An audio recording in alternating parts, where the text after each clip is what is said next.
নামাজে যখন কেউ দাঁড়াবে, দাঁড়ানো অবস্থায় চোখের সুন্নত হলো নজর থাকবে সিজদার জায়গায়।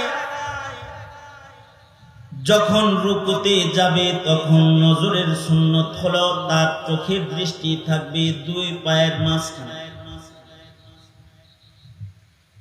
যখন সিজদা অবনত হবে দুই হাতের মাঝখানে চোখ দুইটু খোলা থাকবে।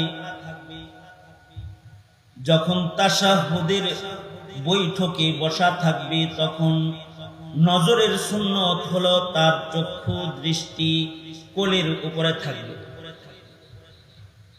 মাথা সোজা থাকবে, নজর কোলের উপরে থাকবে। সালামের সময় নজরের সুন্নত হলো যখন সালাম ফিরাবে তখন ডান দিকে সালাম ফিরানোর সময় ডান কাঁধে নজর রাখবে, অর্থাৎ আসসালামু আলাইকুম ওয়া রাহমাতুল্লাহ, আসসালামু আলাইকুম ওয়া রাহমাতুল্লাহ।